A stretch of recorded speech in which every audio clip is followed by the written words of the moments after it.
Good afternoon, good evening, good morning, distinguished guests, wherever you are watching us from today, across Nigeria, around the world. I am absolutely delighted to welcome you to this special International Women's Day 2026 edition of our online show. It promises to be powerful and insightful conversation with our guests. I am Comfort Eyitayo, your regular host for Connect with Comfort show. On this program, we aim to add value to people on business enterprise and personal growth.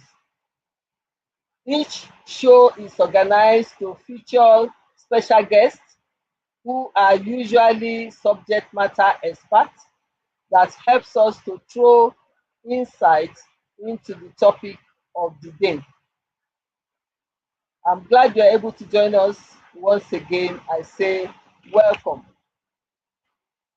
Today, we join millions globally in celebrating the strength, resilience, brilliance, and boundless potential of women and girls everywhere in the world.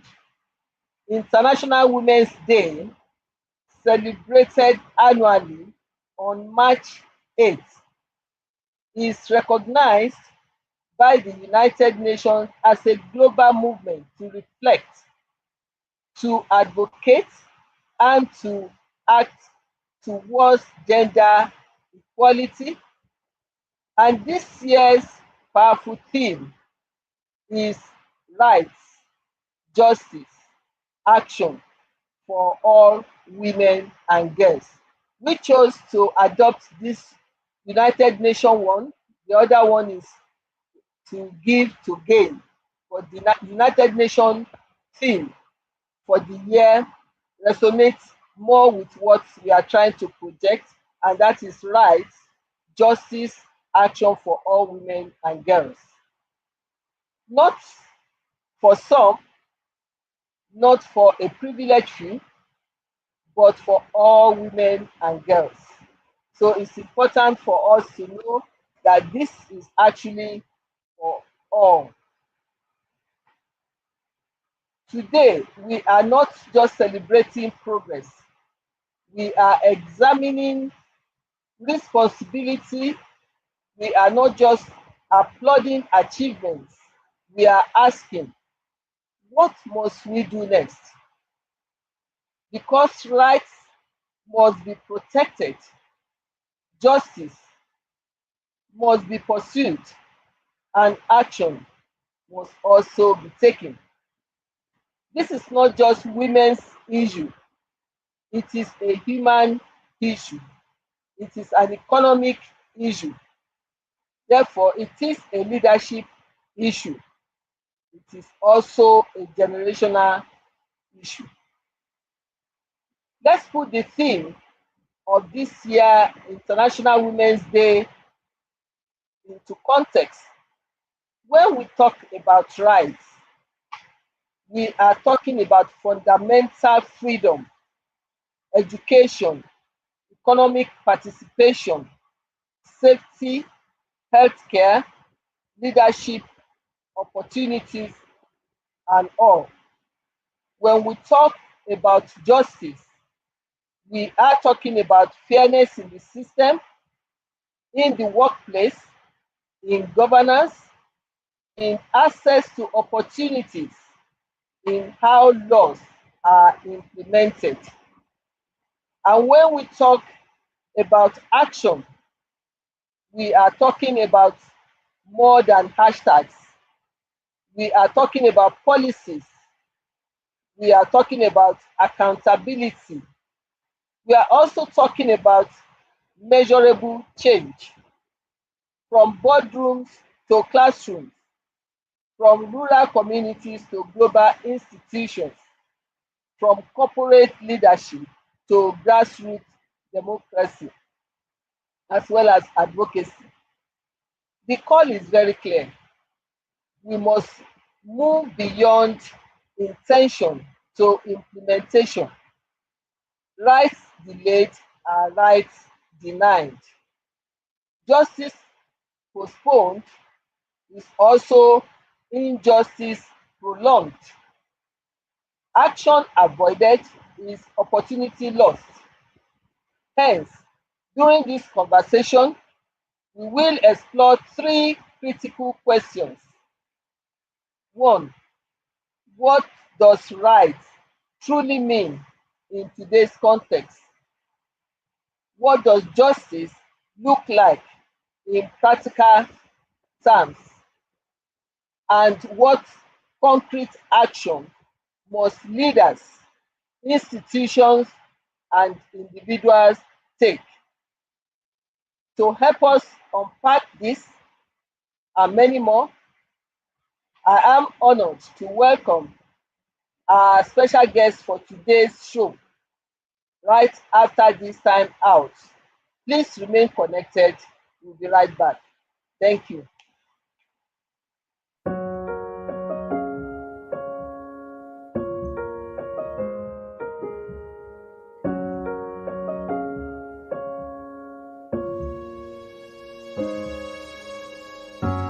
I wanted to give up. I'm done with all the things I'm going through. I'm trying to keep my head up. I try to win, but every time I lose. Should be getting better. I try, but I don't know what to do.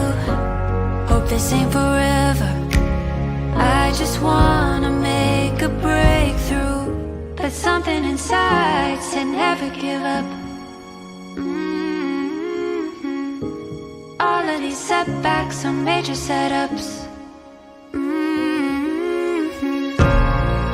If I keep on fighting, if I keep on trying, if I aim for the sky, one day things will go my way.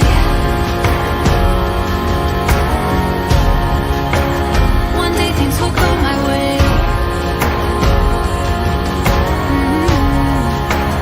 One day things will go my way. I've gotta hang in there, deep down. Thank you very much. You're welcome back. And I think the video ties properly with what we are trying to do today. Our guest is already in the house, but before I bring her up, let me give a brief introduction of our special guest for today. I am delighted to welcome our special guest for today's show in the person of my revered past president, Chief Mrs. Elizabeth Adegite, MBA, FCA. She is an experienced public service leader, a former ICANN president, and renowned advocate for women in accountancy, management leadership, and corporate governance. And that is why she's the right person to come on the show today to speak to us on International Women's Day. Mrs. Elizabeth Adegite served as the 45th president of the Institute of Chartered Accountants of Nigeria, ICANN, where she led various strategic initiatives to strengthen the accounting profession in the country. She also served as president of the Association of Accountancy Bodies in West Africa, ABWA, playing a pivotal role in fostering collaboration and accountability within organizations across the sub-region. Her work in those roles has been instrumental in advancing accounting standards and best practices across West Africa. As a pioneer advocate for women in the accountancy profession, Adegite is the initiator and founding member of the Society of Women Accountants of Nigeria, SWAN, in 1978 to promote gender equality, and empower women in the field of accountancy. She had held numerous leadership roles within SWAN, apart from being the initiator, secretary, chairperson, and grand patron. In addition to her professional achievements, Adegite has dedicated much of her time to community service. She is a devout Christian, mother, and grandmother. Chief Elizabeth Adegite's legacy is one of leadership, advocacy, and service. Her contribution to the development of the accountancy profession, both in Nigeria and international, alongside her dedication to empowering women, make her a trailblazer in her field. She is an author and recipient of several awards. She remains a highly respected figure, recognized for her integrity, expertise, and commitment to public service. Ladies and gentlemen, it is my pleasure to introduce our special guest for today, a respected leader, advocate, and champion for women advancement. Ma, your work embodies the spirit of this year's theme, a reminder that equality is not a slogan, justice is not a theory, and action is not optional. We are truly honored to have you with us today. Thank you so much for joining us all the way from God's own country, the United States of America, for this important conversation. You are most welcome, man. Please join me in making welcome our special guest for today. We are very proud of you. Thank you very much. Thank you very much, Comfort. I appreciate I'm delighted to be here, and I want to wish all the women out there, all over the globe, you know, happy International Women's Day. It's our day. It's a day of celebration. It's a day of reminding ourselves of the task ahead of us and what we need to do. Fantastic. Thank you very much for that warm felicitation. So we go straight into the interview segment by asking, for instance, we begin from the first pillar for this year's theme, which is rights. In your view, ma, what are the most critical rights that women and girls are still fighting for, even in this present age, 2026, particularly in developing economies like ours? Well, I think these are very obvious questions, but I'll go straight to the answer. Rights that ensure that women and girls can live free from discrimination and have the same chances as men in all aspects of life, from personal to the public sphere.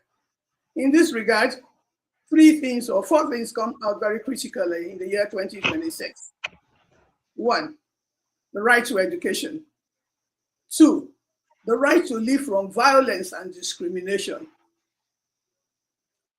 Three, the right to enjoy the highest attainable standard of physical and mental health. So health is very, very important. Also, you can't do anything without money. And so the issue, the right to access to finance and opportunities to have the right job, opportunities to vote, opportunities to have legal treatment, opportunities to own properties, opportunities to have equal job opportunities, and of course, political participation. All these rights that have been enumerated above stem from the core principle that women's rights are human rights. Thank you. Thank you very much for that detailed response. I appreciate that very much. And I'm sure many of our women will be nodding. But with that said, man, we can also testify that some of these things are covered in our law. What gaps do you see between laws on paper and realities on the ground?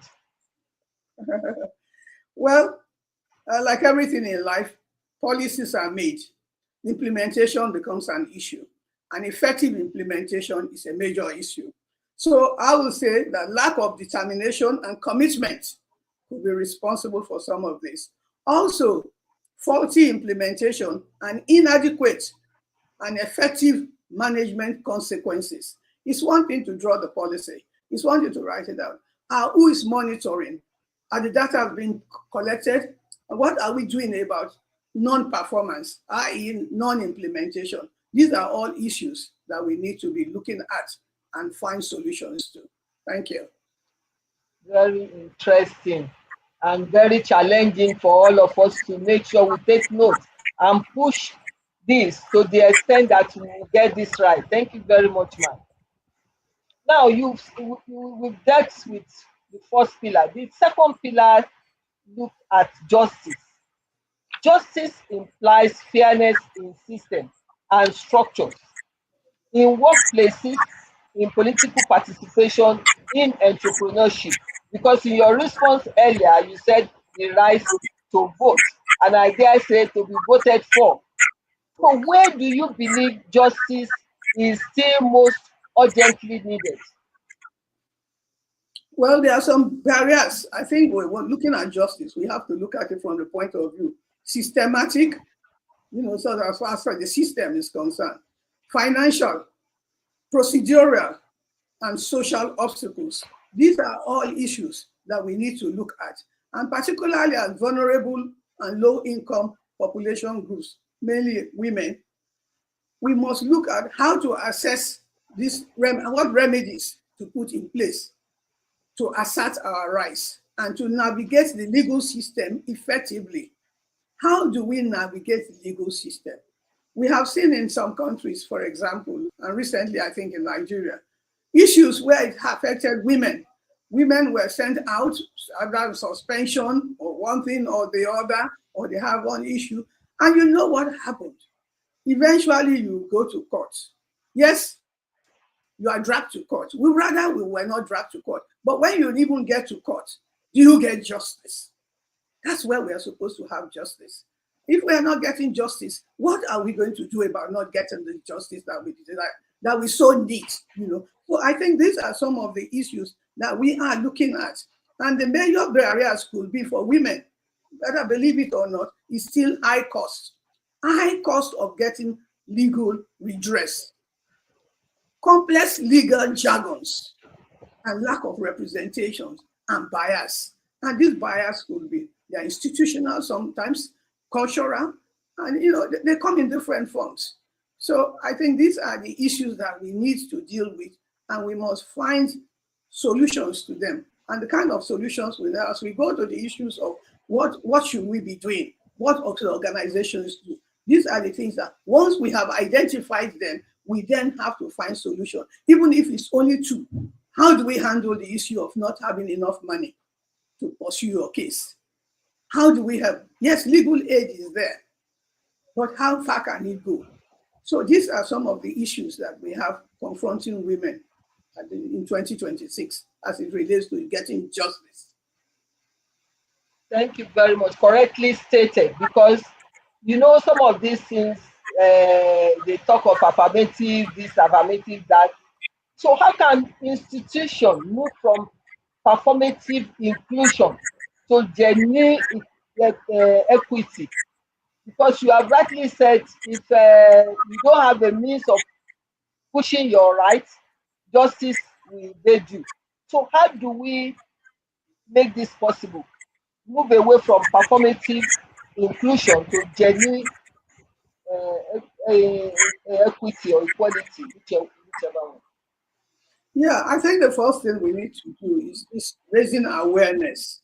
We must be convinced ourselves, and along with all our partners, that we demonstrate unwavering commitment to these issues. We must jettison tokenism, gestures, oh, put a few women here and there, and that will silence them. No, that's not enough. It's not enough. We must enforce the policies and ensure compliance. And as has been said earlier on, the issue of accountability and consequence management is very, very vital. So these are the issues that we need to look at. Tokenism, yes, it's good, it's not good enough. That's what we're saying. And for having the policies good, we must ensure compliance. We must ensure accountability. Anyone who has been put in position of leadership, male or female, must be held accountable.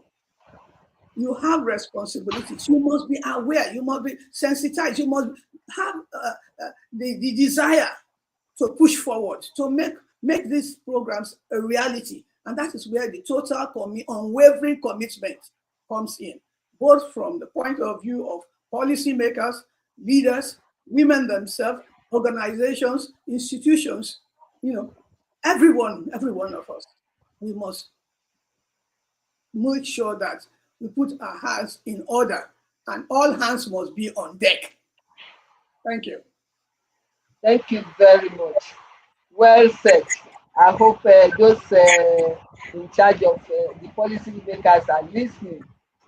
Now, we go quickly to the third pillar, and perhaps the most urgent in relation to what we have said so far: how to push our rights, how to get justice, the need for implementation of all those laws that are already out there.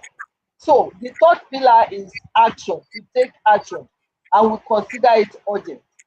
We've had decades of conferences, policies, declarations, yet progress remains uneven.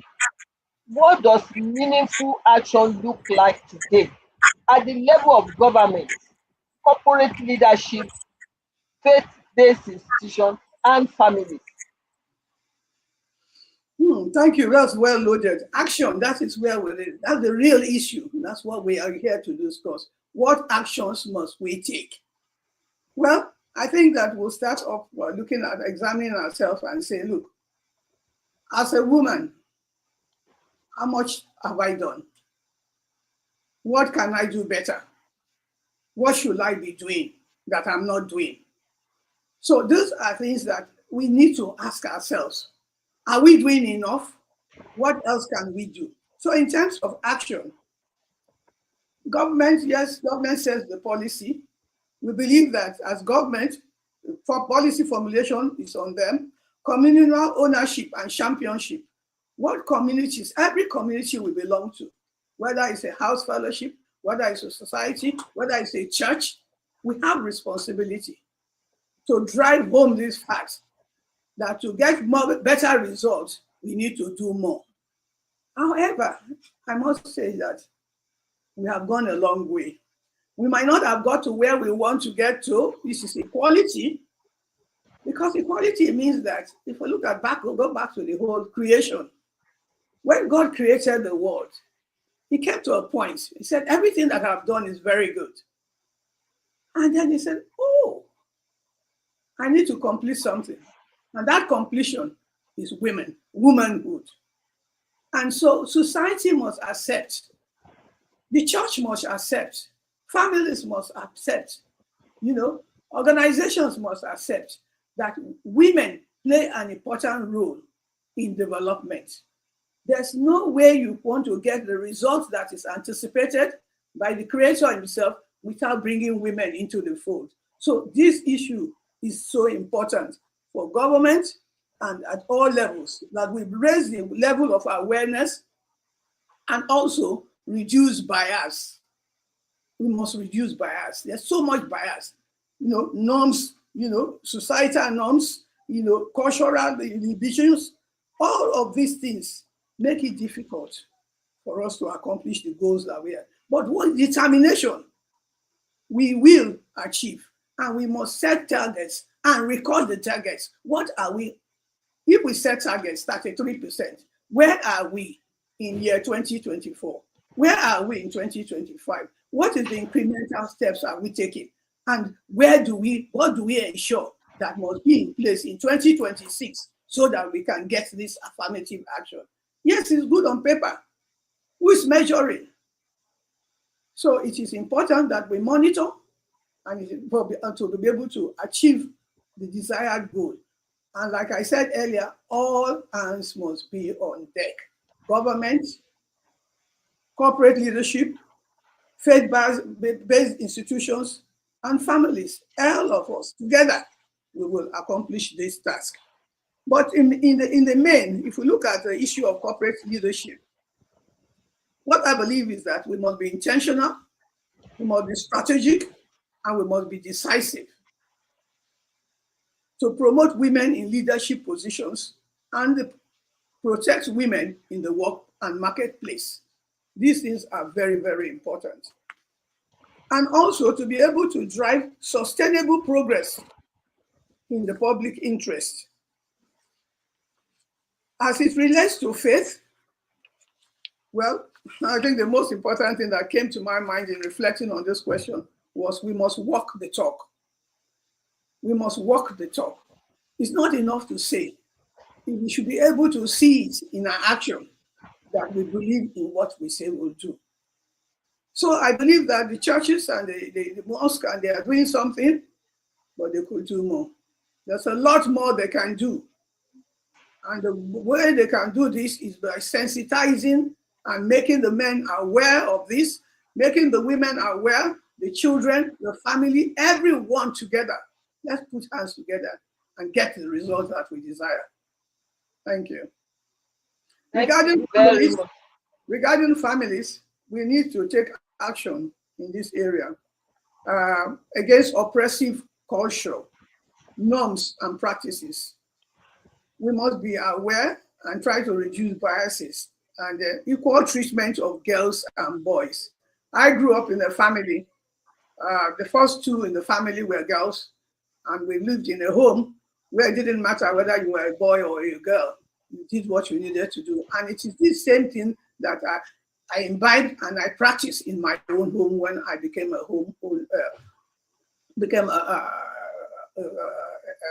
mother, became a wife and a mother, you know. So wherever we are in life, be it male or female, we have a responsibility to ensure that women's rights means equal right for both boys and girls, men and women alike. Thank you.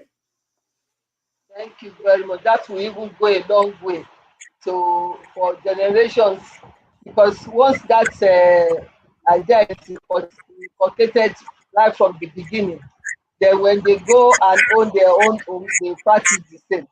That is very, very good. So we know that the research has shown consistently that diverse leadership strengthens organization. What practical steps can organizations take to prepare more women and girls for leadership pipeline? Yeah, this is we say we start from the home. So building the right attitude is very, very important. The attitude. And then to prepare the girls for leadership and the women also is to foster independence, confidence in themselves, you know, build resilience, you know, and ensure that at a very early age they are exposed to decision making, mentorship, and skill building. These things are very, very important. You know, they have to understand that women and girls must understand that they have a role to play. We have to be visible. Visibility is important, but you can't just go there because, oh, I'm a woman that should be seen. No, you must know your onion. You must be diligent. You must have the skills. You must have integrity, you know, and you must be hardworking. These are all qualities that are required so that we can succeed in this march towards equality. Also, key actions include encouraging risk-taking. Women don't like to take risks. Yes, we are nurturers. We're not sure we want to keep the home or one, but Yeah, sometimes you have to stretch your neck out there, and make sure that you are seen, make sure you are recognized, provide platforms for voice opinions. Yes, you must have a voice. What do you think about this situation? You ask your children, the girls in the home. Don't just leave them and let them just be doing chores and things. Help them with their thought process also. So these are all important. These are creating, like I said earlier, diverse mentorship opportunities and promoting emotional intelligence, networking, and strategic thinking. All of this will help women move to the position of leadership in the society. Thank you very much. This conversation, as we know, cannot exclude men. What role must men play, not as spectators, but as allies in advancing rights and justice for women? Hmm, very interesting. Without the men, there will be no women. Without the women, there will be no men. So we must move hand in hand. Men should move from spectators to active allies in advancing women's rights by leveraging their privileges to dismantle systemic barriers, amplify women's voices, and challenges that face them in terms of sexism. Key actions will include intervening in bias situations, mentoring women, advocating in the workplace for equity, and educating themselves on gender disparity. Not just only themselves, but even their children. Is very important, and everywhere they find. So in essence, what I'm saying is that men must encourage and promote inclusion of women in their sphere of influence as parents, entrepreneurs, employers, policymakers, politicians, etc. Thank you very much. May Let's I take look this at the opportunity to salute every man, institution, and ally who have championed equity and inclusiveness, creating equal opportunities and a level playing ground for women to lead, influence, take decisions, and also drive sustainable progress in the public interest. We say a big thank you to all these men. We appreciate you all. Thank you, thank you, thank you. Thanks for your support. Our men, we pray that you give us more support. We want collaboration, not competition. And I hope you make the space for us to aspire more. Okay, if we have a young girl listening to this conversation, man, what would you want to tell this person? Maybe she's ambitious but uncertain about her future. What would you want to say to her? For every young girl that is out there, the message is very clear. You are wonderfully made by the Almighty God, and you have a purpose, and He has a purpose for you. So you have to live a purposeful life.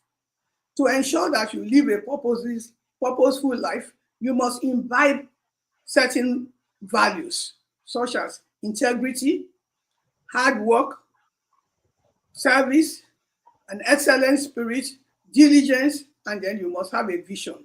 Where are you going? They said people perish for lack of vision. You must know where you are going, and you need help to accomplish this. This is where STEM is very important. I think it's very important. One of the things to help young ladies these days is that this initiative to look into science, technology, engineering, and mathematics. These are all very important. It helps you to think logically. It helps you to, and then you also, as young girls, you must also look up to people. You have role models. Look at people that you admire in society, where they are, and then follow. Begin to try to mirror them. You build up confidence, be intentional, prioritize your mental and physical health, because it's very important. You must be healthy. You must live very healthy life. As you grow older, you set boundaries without necessarily building walls around yourself. Cultivate deep, healthy connections. And above all, have faith in God. So Very this is important. young ones. Very Thank important. We have a contribution from our online audience, which is more or less in line with this question you just answered. And it goes thus: how can we ensure that young girls grow up in environments where their voices are heard, their rights respected, and their potential fully developed? I think this is more of family. So, what do you say to this now? I think all of the things that I have said earlier on apply. Well, If yes. child is growing up in the home, you build her confidence level at home. You make her understand that she's an important creation and she has a role to play in society. And you help her develop. As she develops and she goes along, you teach her what it means to me to have a mentor. You tell her what the diligence means, integrity. There's so much morality is so low at this point in time in our society, which is unfortunate. But these are all the things that you need to, both as parents, as teachers, as employees, to be able to imbibe and encourage and cultivate both in the home and all spheres of life. Every area where this 15-year-old child interacts, we have a responsibility to help them grow and grow in the right direction. Thank you very much. These are quick answer questions. Like, what is the what is one barrier you believe women in your community still face? Hmm. One one barrier Two, they two. still In face. fact, I can't say it's one. So you ask for one, but I'll give you two. One, a voice. The second one, Okay. finance. So those are the two major ones. They inhibit, you have a voice. If you have a platform, then you can talk. Look, I have this platform. You referred to me in the introduction about SWAN and all of that, and the Society of Women Accountants and the role we play in accounting. And because we have a platform, we have a voice. We said, look, we're not going to just sit down there and not be heard. We have something to offer. And so we bring it forth. And then the men recognize it and they give you the space. So it's very, very important. The voice is very important. And two, support, both moral as well as financial. You can't do it all. You need to help people, you help one another. And this is where we say that a woman who is successful has a responsibility to bring up the next one, help others and lift them up so that they too also will understand and appreciate the success story. And it goes round. Thank you. Very, very true, very true. And that applies to the other thing that maybe from UK aspect embrace for this year International Women's Day to give to gain. So we as women must also be ready and willing to help each other.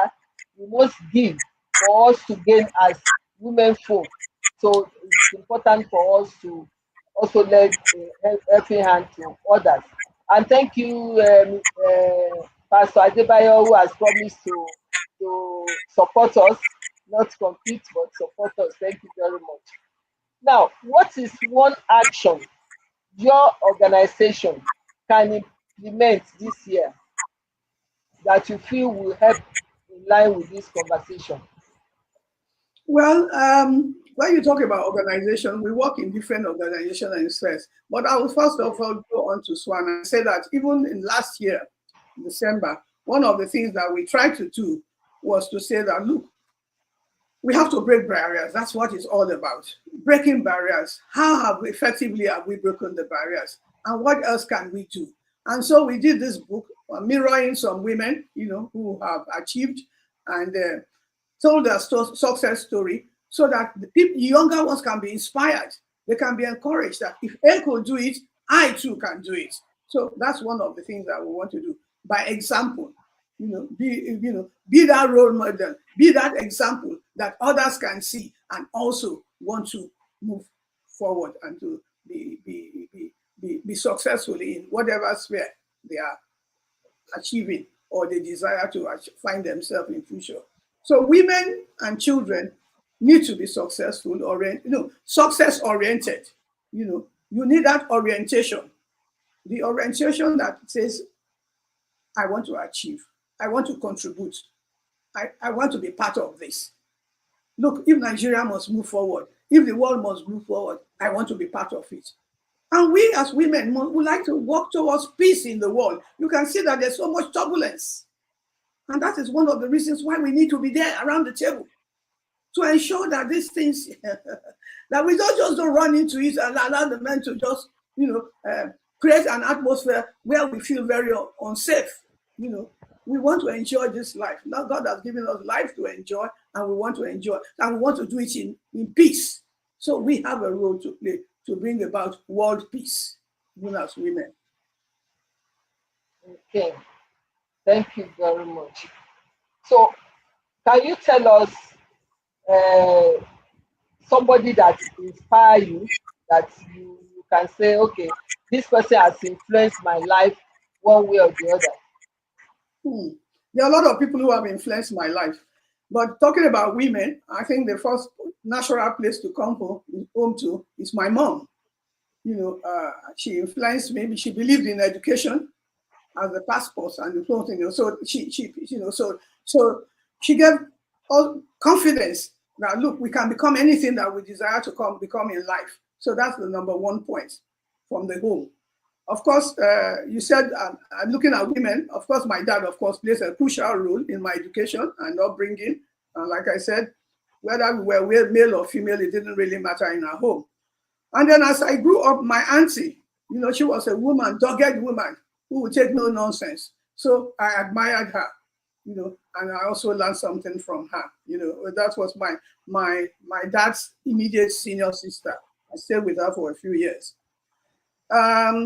Of course, in the professional field, there were many people, my bosses, but more importantly, in the field of accounting, there were two outstanding women. The first female chartered accountant in Nigeria and actually in Africa, Mrs. Toyin Olakuri of blessed memory, as well as Her Royal Highness Dr. Mrs. Bola Kuforiji Olubi, who was the first female president of the Institute of Chartered Accountants, alongside others, because sometimes you look at those on the top, there are those who are on your side too. They are influencing you, and those even behind you. So altogether, they are great influencers. Thank you very much. Time is always not on our side. We wish to go on and on. But before we let you go, ma, would you give us a parting shot for audience on this special day, especially relating to the theme that we have chosen?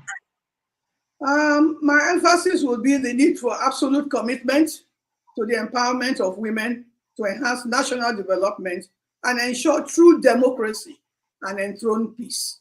And I mean commitment by all parties, women, children, men, policymakers,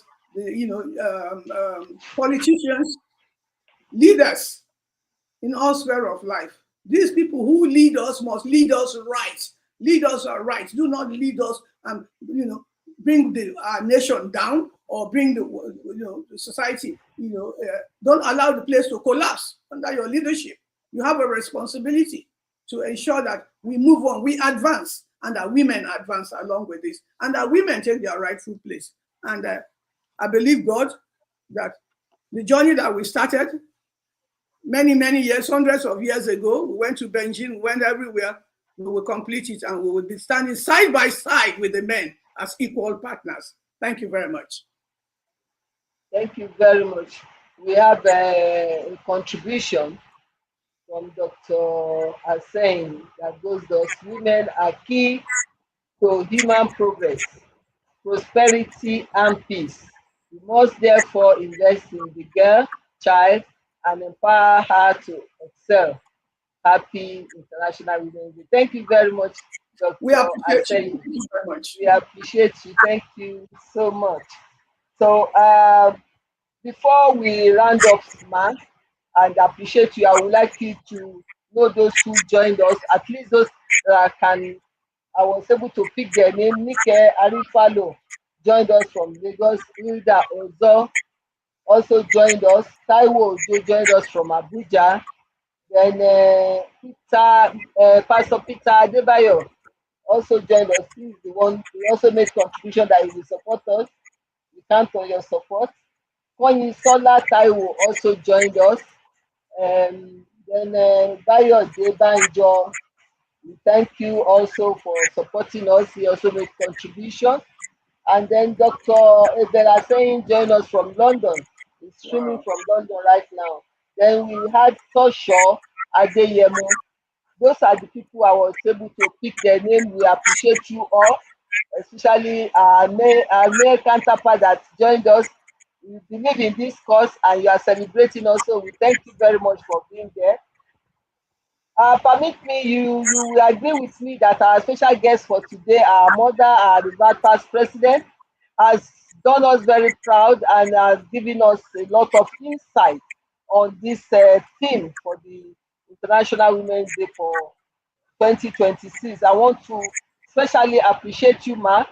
We feel highly honored. We appreciate you. We are proud of you for the work you are doing. And like you said, a voice has been given to female chartered accountants in Nigeria through your initiative, being initiator of SWAN, and this is waxing strong. It's all over the states of the federation and even in the diaspora. So we want to appreciate you for the great insight you have helped us to share into this topic and make us more enlightened, and then perhaps send information to the policymakers, the areas that they still have to touch on to make sure that we have this rights, justice, and then them taking the action at the right time. Thank you very much. I will just quickly do a brief wrap up as time is fast spent before we round up the program. So I want to leave us with practical commitments, like special guests have told us. Let us see how individually we can mentor one young girl, advocate for one policy reform that will better the loss of women, review one workplace policy. Those of you that are in such a position or you can influence such policy, if you are not in the position to take that policy. Support one women-led business so that they can grow, and speak up once where silence previously prevailed. All this will help to achieve what we have talked about, to achieve rights for the women. Rights require guidance, justice requires courage, action requires commitment. This we have also been told by our past president, that you need to be courageous, you need to be intentional to achieve all this. So let this International Women's Day not end as a celebration, but begin as a movement within us. As we conclude this special International Women's Day 2026 conversation, we should remember progress is not accidental, equality is not automatic, justice is not self-executing. It demands intentional leadership from us all. It demands collective responsibility from everyone. It demands action. To every woman watching, your voice matters. To every girl watching, your dreams are valid. To every leader watching, your decisions would help us to shape the future. On behalf of our entire team, I say happy International Women's Day of 2026 to us all. May we move from awareness to accountability, from dialogue to decisions, from celebration to sustained action. I want to thank our special guest once again, our dear past president and mother, initiator of SWAN, and all our audience, online audience, those who joined us and those who will eventually watch this over again on the YouTube. We thank you. We thank everyone being part of this conversation, because it truly matters to us as women. If you have found this evening's discussion interesting, please share with a friend or your neighbor, and let us make this conversation go round for us to be able to add value to women. Our next topic will be on leadership beyond titles, how everyday Nigeria can lead through influence and integrity. And we have a man of great leadership qualities to help us do justice to this topic. It promises to be impactful. Once again, I'd like to thank all of you for committing time to this show and for your contribution. Thank you very much. Please remember to subscribe to my YouTube channel, Comfort Eyitayo. Once you have subscribed, remember to turn off the notification button, like and share our videos. Stay updated with information about upcoming events, solutions, and